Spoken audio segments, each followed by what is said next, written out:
Hello, folks. Welcome to the Manly Pinterest Tip Show. I'm Jeff C., and you're not.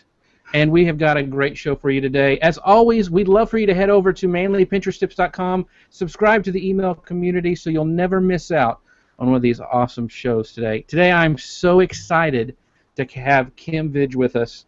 Kim is a Pinterest consultant. She's a speaker, freelance writer, educator, and blogger at The Educator's Spin on It. She's pinning for 1.5 million followers on Pinterest. Yes, you heard me right. 1.5 million followers. She contributes to several educational websites, including Melissa and Doug, Sylvan Learning, Bon Bon Break, Virtual Book Club for Kids, and featured as Parents Magazine Top Pinterest Boards for Parents. She successfully partnered with leading educational bloggers and brands to create powerful Pinterest boards for early childhood education. Kim, thanks so much for braving the internet and being with us today. Thank you so much, Jeff, for having me here today. It's just an honor to be here. I watch your show all the time and didn't bring my beard like last week's guest, but I'm so glad to be here. And as you can tell by the intro, I juggle many hats in all that I do, and one happens to be my fascination with Pinterest. So I'm glad to kind of talk about it with you today. Well, that's awesome. So, in case somebody doesn't, is just joining Pinterest and doesn't know anything about Pinterest, will you kind of give them your kind of backstory and how you got started in social media? Sure. It will be 3 years now that we've been on Pinterest. We joined when it was invite only. My background is education, as you said. I'm a teacher and kind of found that Pinterest is a natural way to kind of share all those great ideas the same way teachers do in their kind of file folder cabinets that they have at school. And I found that teachers share naturally. That's just what we do as a trait. And so Pinterest naturally leans itself right into there. And it's a way for me to talk about things that don't necessarily fit on my site, which I think is a great tip for all businesses. If there's a branch you're really fascinated about and passionate about, but it doesn't fit on your website, having a board on that topic is a great way to kind of show the diverse sides of you. So that's, I have a board about houses and homes. I'm not an interior decorator, but right. I'd like my house to look nice, and have a recipe board because I have to feed my kids dinner. Which I'm excited. I finally convinced my husband to start.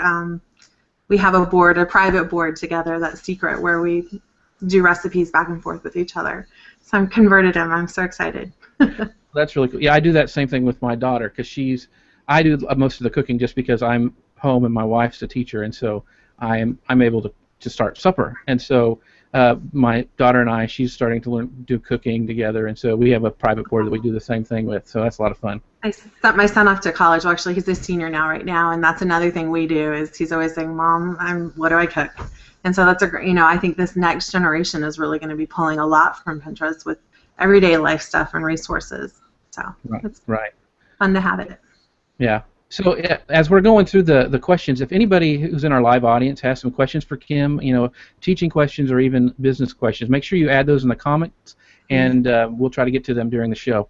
I want to jump right in because we're going to talk about teachers using Pinterest because that's your background, but I want everybody to kind of stick with us because there's a lot of takeaways with education that small businesses can use. A lot of a big part of marketing is educating your potential clients about your products and services. So I think there's going to be some stuff we're really going to dive into that will be applicable to that. So first of all, though, how can Pinterest help educators? Now, my wife's a teacher, like I mentioned, but she really doesn't use Pinterest for that. It's more of a fun thing for her, clothes and stuff like that. What is she missing out on? A lot.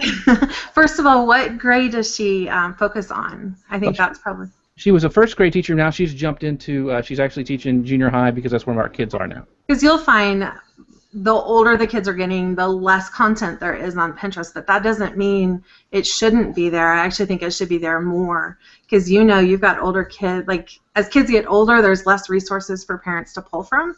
So I think the more we can get parents out there and teachers out there sharing these resources, it'll become a better resource for educational ideas. I mean, the whole concept behind it is, your wife knows, I know, most teachers know, we share with each other quite often because every curriculum covers as much as they promise it will cover, but there's always gaps in a curriculum. Right. And so it's a great... Oh, I think we lost Kim. You there, Kim? Kim has been having some major issues, and we didn't even know if we were going to do the show or not. So we're going to give her a little bit to try to come back to see if she can pop in the call. The thing is I really wanted to get Kim because she's right. There's so many things on Pinterest for teachers that I really wanted to have her talk about it, because her boards, if you guys haven't gone to Kim's boards yet, you need to go check those out, because she's got them laid out in a really, really cool way, and they're broken down by. Are you back? Can you hear me, Kim? I might have to use this. Kim, are you there? Hey, are you able to hear me now? I can hear you. I can't. All right, I'm here. I'm so sorry. That's all right. There you are. You're back now. Internet is crazy today, guys. I'm so sorry. That's all right. I was vamping there, telling them about your awesome boards, but we were talking about what teachers were missing out on, and I think you really cover that well. That there's a lot that teachers are missing out on, but Pinterest is teachers can get a lot of resources and content, like you mentioned before. But what are some ways that teachers can use it in kind of some creative ways? Some creative ways I would recommend using it is if you're a classroom teacher, you could specifically create one for your own students' parents, where you could say, this is what we're working on in math right now, but you can check out my time for a website. So a board is a great way to almost house all those ideas for parents to tune to. Even having schools, maybe you have a PTA or a PTO that's working on fundraising ideas. Teachers are involved with that, parents are involved with that, you guys all join together on a board, and rather than everyone thinking of ideas, you're all pooling it together and brainstorming live together on a Pinterest board. I recommend grade levels joining, districts joining, maybe all first grade teachers in a district working together, school boards working together. Can you imagine if you've got a school board in a state all because we're all using the same information. Our kids are all learning the same skills. It's not rocket science. It's pretty methodical of how it all goes. And I think Common Core is kind of a buzzword right now. A lot of states have adopted it. I think almost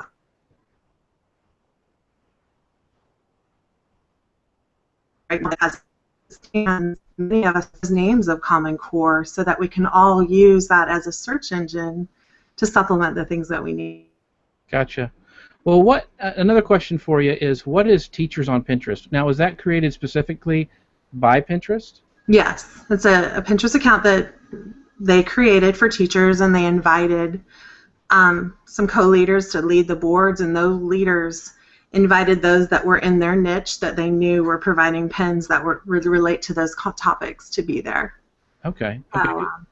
I knew they promoted that for a while, quite a bit, and I haven't seen it as much in the streams. But I was. Yeah, it's still there. Yeah, I think if you were going to turn to one place just right now as a teacher, that would be the first place I'd probably stop, because a lot of the pinners that are there are influential in other fields of education. So that would probably be the first board I would start at as a teacher, and probably as a parent too. Gotcha.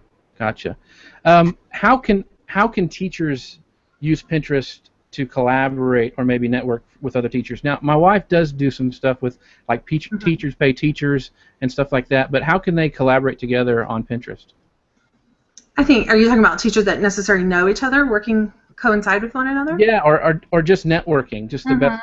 I mean, if you're using it to grow, as you say you're a blogger and that's how you're wanting to grow, definitely joining up on content that your readers would be looking for. If you happen to be a kindergarten teacher, finding those of similar styles to you, which is one of the key things I tell you to do with pinning, is we all have different styles of pinning, and you kind of really want to self-select before you go joining up with other groups. But I think that's the fastest way to grow and get kind of seen as a group and a powerhouse, is to really kind of join up with people.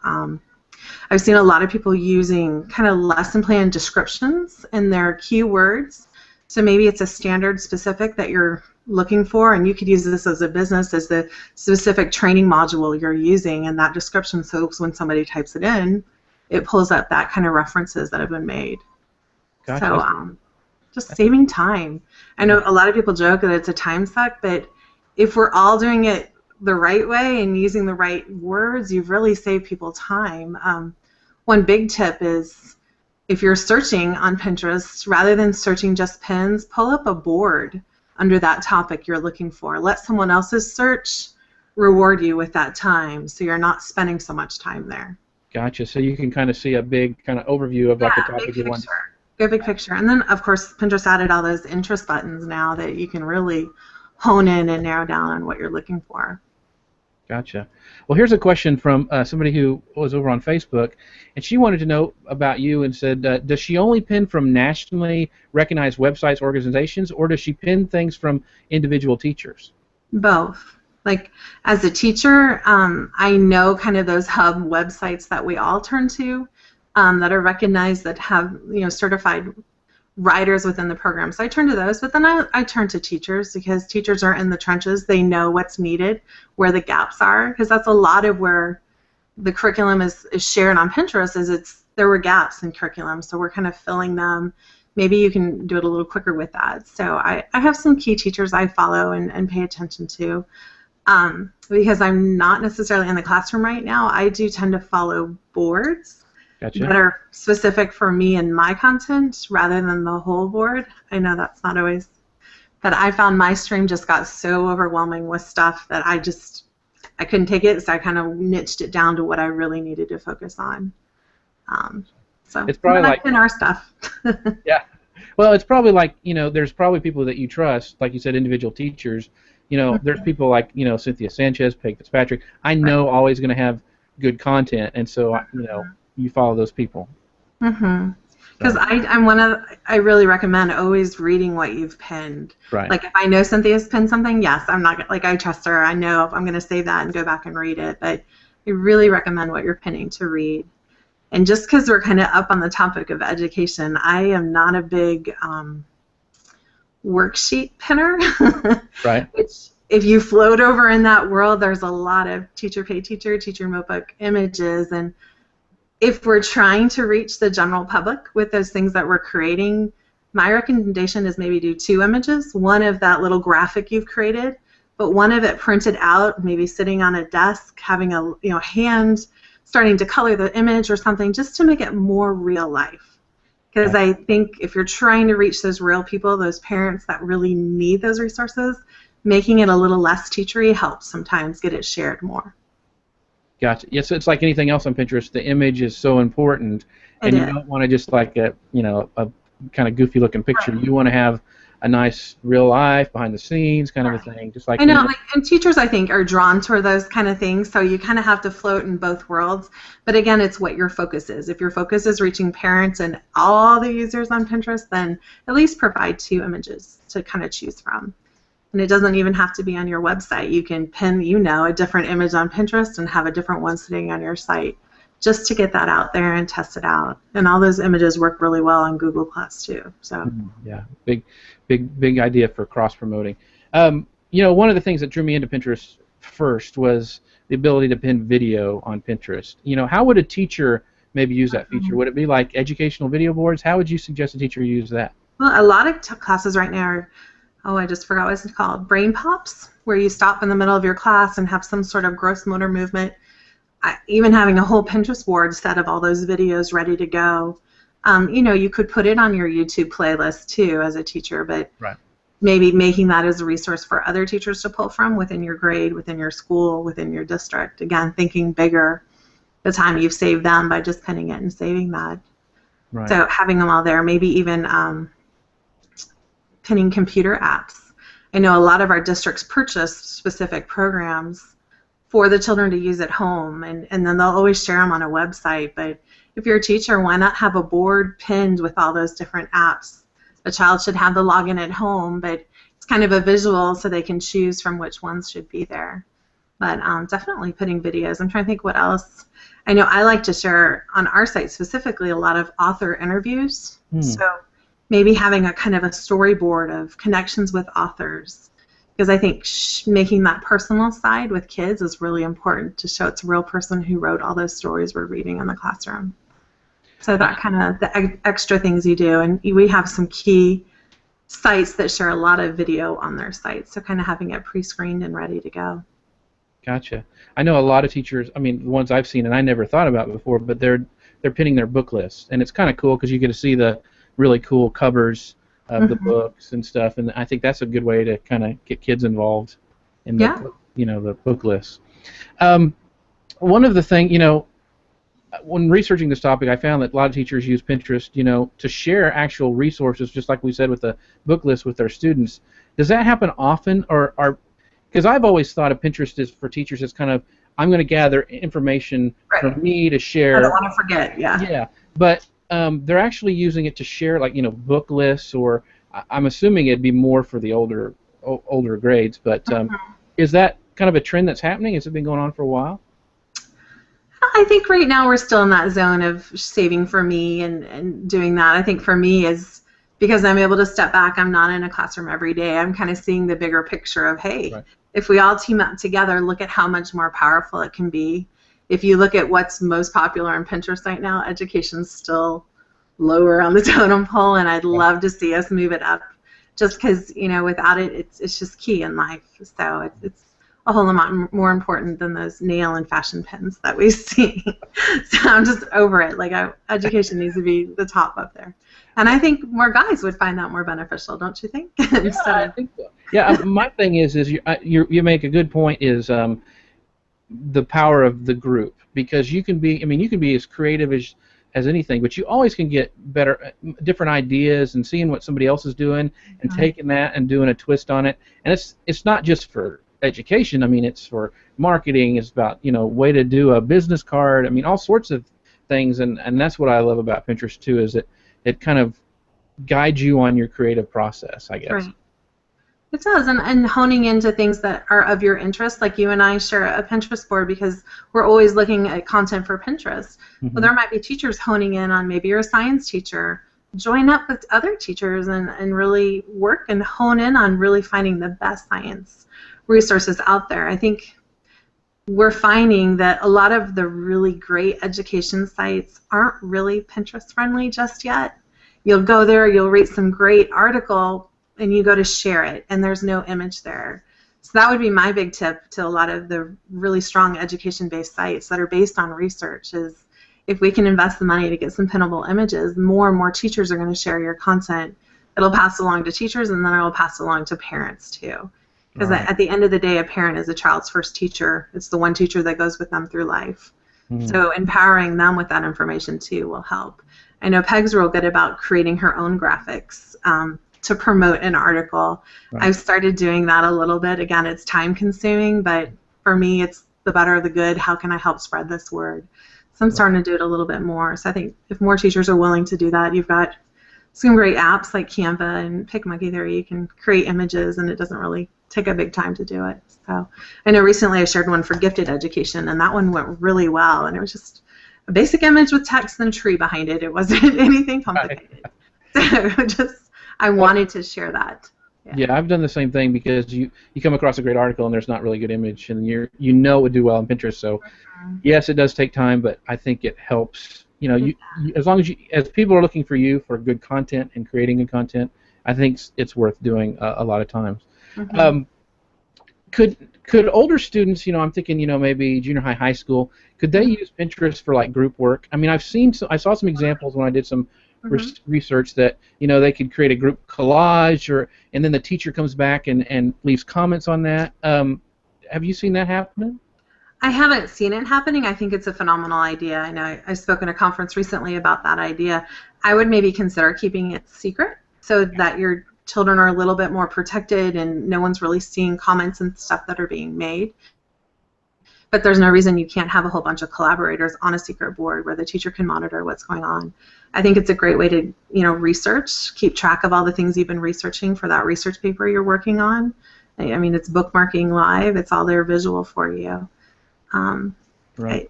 I think that was my. Go ahead. No, it's okay. There's unlimited kind of ideas that we really haven't tapped into yet, I think, through Pinterest and education. And that was my concern too. Is when I first saw people doing that or suggesting that, I was like, okay, what's the legal ramifications if you had a group board and you're having your students pin to it? I think if you're going to do it, you're probably right. It needs to be a secret board. I would recommend that for now. Yeah. One little tip I shared this morning in the Hangout too is for parents of younger children and older children, don't name your board after your child's name. Just for safety purposes, you probably are already using your first and last name on your board. Like, just keep their lives private. Just You can name what age group they are, or for my son, or one little tip is if you are sharing for a specific age group, name the board that age group. For my preschooler, for my toddler, for my high schooler, for my middle schooler. So when I'm typing in middle school activities, I'll search and find your board too. So you've saved me time as a user. Right. One of the things, and I'll get off on a little soapbox here, is my kids are in junior high and high school, and they have no sense of privacy. I mean, and so it's up to me as a parent to train them, because their friends usually don't have. I mean, they'll put anything they want on there. And so, going to your point about don't naming after your child's name, you've also, when they start getting more into social media, is you're the one that's going to be training them on that. And so that stuff stays out there forever, folks. So you just be careful about that. And advising them as they get older, their pins stay out there until they delete them. So your future employer might be looking at your Pinterest boards to see what's going on with you. If I'm an employer, that's a great window into your other life. So, yeah, I guess maybe I know that because I do have a senior in college. At one point I'm like, you may want to make that board secret. Not that it was inappropriate, but an employer wouldn't want to see that. And, that's where he's at right now in life. So you're right. You really have to train him, and you have to train him early. So keeping our kids safe digitally is really important. Here's a comment from Adam that I wanted to bring up. He goes, I was at a PTA meeting last night, and I told some of the moms about Kim's board. You rock. Thank you, Adam. So and the fact that you were at a PTA meeting, I'm so proud of you. More dads need to show up. We need you. Yeah, that's true. That's very cool. But that gives a good segue into I want to talk about your Pinterest page, and your boards are very specific to different aspects of education. Now, were you focused that way when you first started, or did that come after time? Kind of came as we started. It falls very much so along with our website and how we have things categorized. We have them named by ages, just so it's simple for parents to find. And then we have them categorized by basically objectives: science, math, writing, handwriting, reading. I don't have like holiday-specific boards. A lot of teachers do. I just found it was easier to pin by season. So we have winter, spring, fall, and summer. And those boards do great. So for me, I didn't need it that specific. And I just, a lot of that content is evergreen. That's one of my tips is I'm checking right now, what did I pin last year at fall? What did I pin 2 years ago at fall? I can probably bump that up again to the top of the board so it's easier for my readers to find. And then I just delete that pin if it wasn't an observantly shared pin. Gotcha. Because we're always moving, always, constantly changing our feeds on Pinterest. So that's kind of one thing that we do to keep that content fresh and new as we're pinning, brand new things that are being published out there. Gotcha. Well, that brings up another question that somebody asked on Facebook. How do you keep your pins current? Is it just a constant review process, or what kind of flow do you use? Great question. We've got like 90 boards, so yes, they're not all current and new. I wish I was more strategic in planning in it. I need to be more. I think with the new analytics, it's going to help me tremendously seeing where my efforts are being made and where they need to be made more or maybe even less. So those help a little bit. But I am constantly going, okay, what are teachers planning right now? What are parents looking for right now? I know there's a lot of fall festivals coming up if you're talking about like PTA. So I'm thinking of those ideas or fundraisers that might be coming up. So I'm pinning those and activities. Soon enough it'll be Halloween costumes and all that fun stuff. Gotcha. I try to not go too soon because I know if you're like me and I walk into the store and it's 4th of July and I see Halloween, it's just too soon for me. But I try to pay attention to what people pin from my site, and then I know it's ready to go. So that's kind of how I gauge of when teachers, but a little less than 2 months is about what I start to do. Yeah, every time I start seeing pumpkin spice stuff, I start crying a little bit. I know. It's like, no, let me enjoy the moment. Yeah. Yeah, exactly. We talked about a lot, and I know because it's your main focus. Elementary school teachers use Pinterest quite a bit, but what about like higher education and colleges? And I did a little bit, and I'm seeing them out there. Mm-hmm. Are a lot of colleges and even like high schools starting to use Pinterest more? I know that the colleges are starting to delve in it quite a bit and getting into, college life and that Right. kind of stuff. I haven't seen high schools as much, but I'm not in that niche as much, so I don't know. I think they should be. There's no reason why that content shouldn't be out there. Yeah, I noticed actually in some college boards there are actually cheap. They had it pinned cheap places to eat. Location boards would be key. Go ahead and tell all of your students where all the hot spots are ahead of time. Have your university sitting there all pinned with spots to go to. Like, there's so many different ways you could use it, and I would have all of my colleges on there with resources, maybe even those that have gone on to graduate and become successful in their field. It's a great way to highlight your graduates. And even just having that simple board of preparing for college. If you're in high school, SAT, ACTs, applying for scholarships, those are all things that high schools could, it's basically think, what is your guidance department probably sharing? Is probably would make a great board for high schools. And then, all the academic focuses, and you could even highlight your team. Maybe, I follow someone who happens to be local, and, I see their team colors flying on their board every once in a while. It's a local magazine. That's a great way. Why not? And if you're into making money with Pinterest a little bit, sometimes you can, get affiliate things going through that way too. Yeah. So that's a great way to, do a side thing with what you're doing. So. Cool. Well, let's switch this around just a little bit because, marketers are always telling small businesses to educate their customers using social media. So what are some ways that, and I know you do a lot of work with brands, and there's a great podcast with you and I think Cynthia Sanchez talking about that. But how do you use Pinterest to educate your potential clients? That's a great question. If I'm a brand, how do I use potential clients or current employees? Probably. Let's do potential clients because that's marketing. People want they're trying to get some new people in, and I know Right. So looking at your board as though it's your storefront. When I open up your account, what can I find out about you? Who have you worked with? Using it as almost a portfolio. What projects did you work on with them? What things do you provide to the public? So you're definitely would have a product board as much as you can. So it highlights what you do. If you're location based, maybe you're all over and you're trying to highlight where you are using place pins to kind of educate where can I find you. And if you're niche specific, even focusing on that community, if you really want to highlight the fact that you selected that community for a purpose and doing it that way. I'm trying to think what else. Well, do you, and I know a lot of people do this, is they put what they think their most important boards are first. Your prime real estate, yeah. Yeah. Do you still, because of mobile, because you only get so many on the mobile device and a lot of people pin from mobile devices. Do you do that with your education boards as well? I do. My top board is whatever's relevant right now in this season. And also I put our most popular ones up there. I'm trying to always save people time. Right. So if I already know that's my most popular board, I'm going to put that at the top. Maybe they'll love me and stay a little bit longer and follow me in what I'm doing. And then like right now, it's our seasonal stuff. Back to school I think is still up there just because of those. We all start at different times of the year. I think the UK just started. And also keeping in mind with your boards, I know my pinners are not just from the U.S. I'm always thinking about, well, what's going on in the UK? What's going on in Australia right now? It's different, so I have to be world aware too with what's going on. But yeah, your first top row is definitely prime real estate.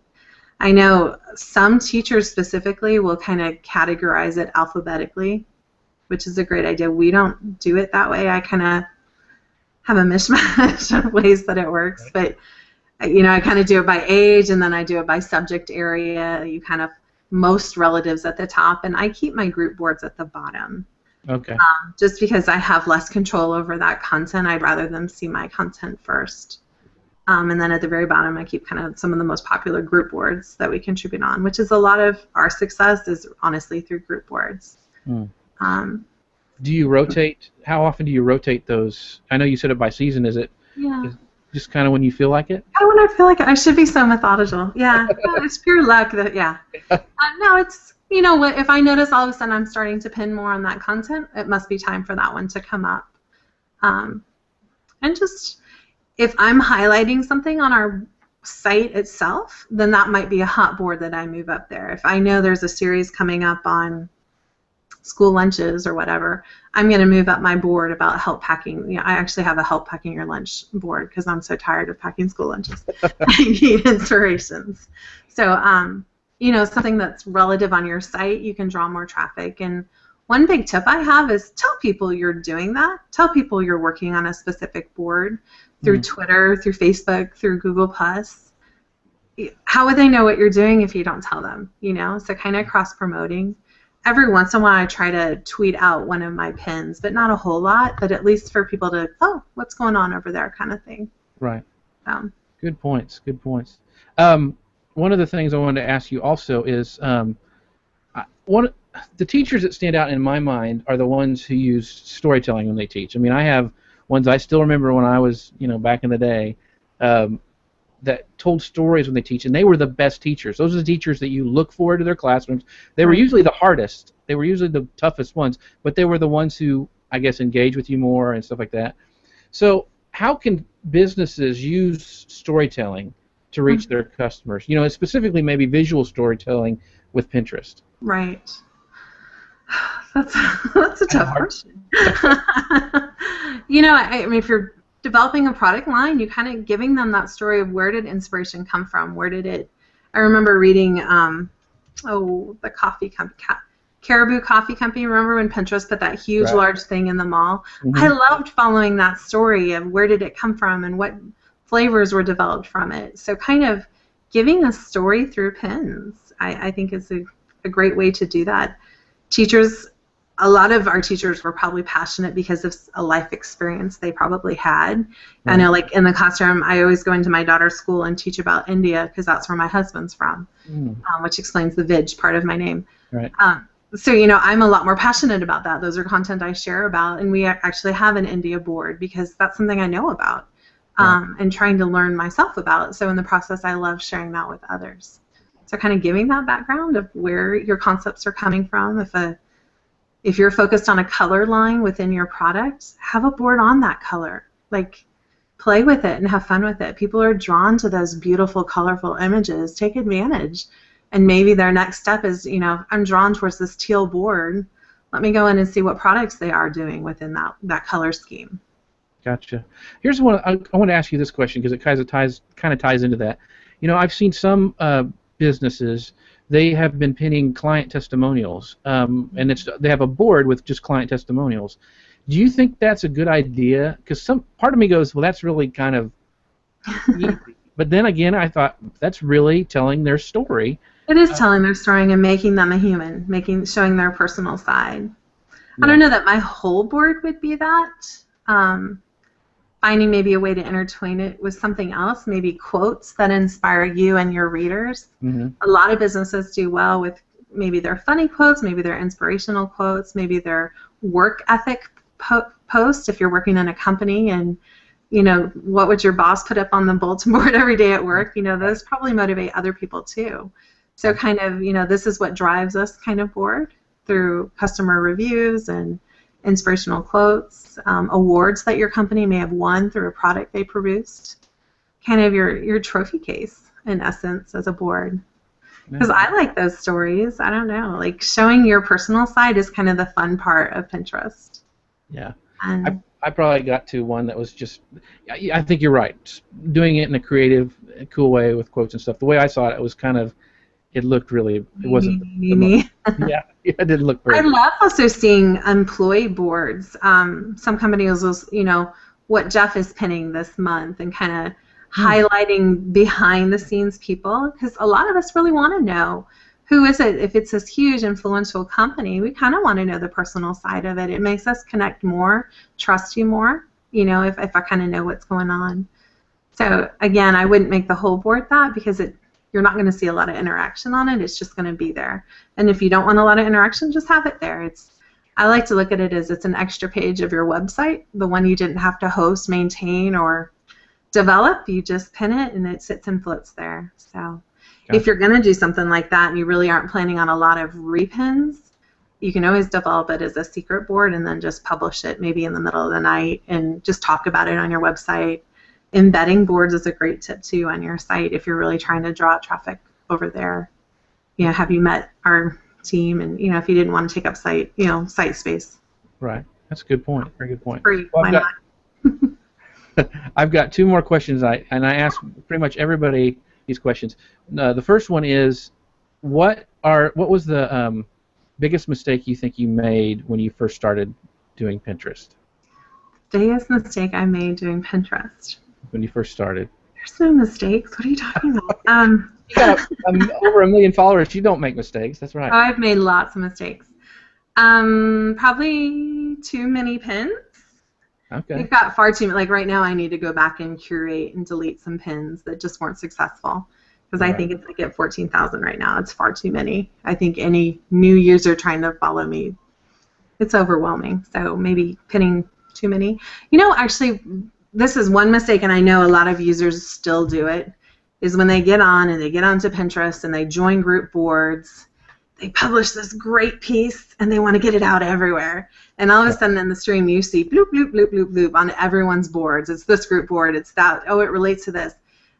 Waiting a couple hours, waiting a couple days is probably, at the beginning I did the same thing too. Right. And now I look back, I'm like, what was I thinking? Like, it's the same people on the screen at that time. They're going to see it all. Right. So spacing that out, I think, is key. And even if you feel you don't have a lot of time, pin like 8 pins in between that pin. You know, if you want to, well, this group board really does well, but I really want it to house on my, fall board. Well, pin other people's content in between. So. Gotcha. And that's probably, just while we're here, that's probably one of my biggest good things I did was I really pin a lot more content than my own, and I think that's how our boards grew so quickly. We did, as Cynthia says, we won the Pinterest lottery, and we did get recommended to a lot of new users when it went from private to public. But I was pinning, and I still am pinning a lot of original content. I don't repin a lot. I really am reading still those educational sites and really trying to keep putting new content into Pinterest, because you probably know the stat more than I do. It's like 80% are repins. Right. They'd really prefer it not be that. They'd really prefer it's original. Right. So the more as users we can make it original, the better it will be for all of us to hone in and find those key things we're searching for. Yeah, those are good points. Well, the last question is, and I prepared you for this, so I'm hoping it's going to be good. It will be, I know. This is the Manly Pinterest Tip Show. What advice would you give guys who are starting on Pinterest? Like maybe even male teachers who probably wouldn't even think about Pinterest. Well, because I float in education, education is gender neutral. We're all parents. You've got a mom or a dad, or you've got teachers, male or female. Using it for education is important, that we all see the importance of education. I think one thing I'd really, and I know you and I talked privately about this, I'd love to see more dads using it for a dad resource. There's no reason you're not pinning parenting articles. There's some great ones floating around on there, and we all, at the end of the day, need that little bit of encouragement, support. Maybe your child's going through a struggle. Use it for that and pin it. If you don't want people to know you're doing that, keep a secret board. Like some part of that is that whole, I don't know, but another thing is if your child's struggling in school, as a dad, look for resources out there, but also for enrichment. I know my husband works a lot with my daughter with math just because he's phenomenal in math. And, I keep saying, bring it down to her level a little bit because she's 8. So finding enrichment ideas on Pinterest. One of my favorite people to follow is Steve Stangler, the science guy. Mm-hmm. Good content for dads. Go do those activities outside. They're awesome. So I think kind of acknowledging the fact that there's a lot of parenting pins out there that are perfect for dads and moms. It just happens to be moms caught on to that aspect of Pinterest a little bit quicker, and we're over there doing that a lot. And as I said, plugging into schools and kind of using it that way too, I think is a great way. That is kind of education-based. And of course, as teachers, pinning stuff that would support your curriculum out there as a male teacher. So maybe. Awesome. Those are my tips. I hope they help. Yeah, they did. It was awesome. One more. This one just came in, and I thought it was really good, so I want to grab it real quick. It's from one of Chip. He goes, "First time watching this show, and I am enjoying it enormously." Well, that's awesome. Can I ask a question? What does Kim see for the future with Pinterest? The future, I have no idea. I'm sure it will be divine because they're always working and scheming and coming up with great things. I don't know. I wish I could say. Well, this came across yesterday, and I thought it was very interesting. And on the topic of what you just said about the male teachers, is that supposedly the chief of operations for Pinterest said that the male users group is growing the fastest right now. Which is awesome. Which is very good. And so there's going to be more.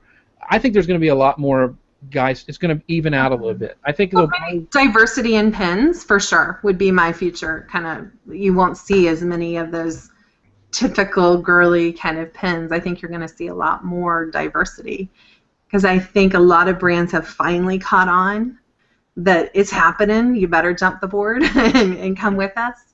So, and of course, I think it is going to change a little bit with promoted pins.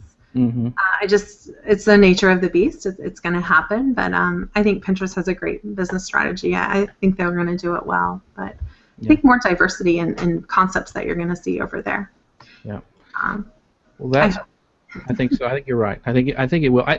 Every change that Pinterest has made, I think, is done well. All their enhancements. I don't see too much complaining when stuff comes out. It's usually for the better. So. I think there'll be more talking too. I think with the messaging option they just added. I mean, literally, my husband and I do talk through messages on Pinterest. Part of it is because I'm at night working. I get this, "Hey, you coming?" But I think you will see more communication on there as well. And that was one tip too. Don't be afraid to go in and type on somebody's pin. If they're a teacher and you have a question about it, don't be afraid to ask. Do you have more that goes with this? Or how would you do this for a younger or older child? Chances are they'll probably answer your question back because at the end of the day, a teacher is a teacher and she or he wants to help you as much as they can. That's great. Well, Kim, thank you so much for being here with us today. Thank you for having me. And I want everybody to head over to Kim's website, and it's in the details, and her Pinterest boards, and check them out. I mean, there's a reason why over 1 million people follow her. It's because it's a great set of resources. So I want you guys to head over there and check that out. And also, I'd love for you guys to come over to manlypinteresttips.com, click on the sidebar, subscribe to our email community so you'll never miss out on a great guest like Kim, because we're always continuing to add testosterone one pin at a time. See you next time, everybody. Thanks for coming. Bye.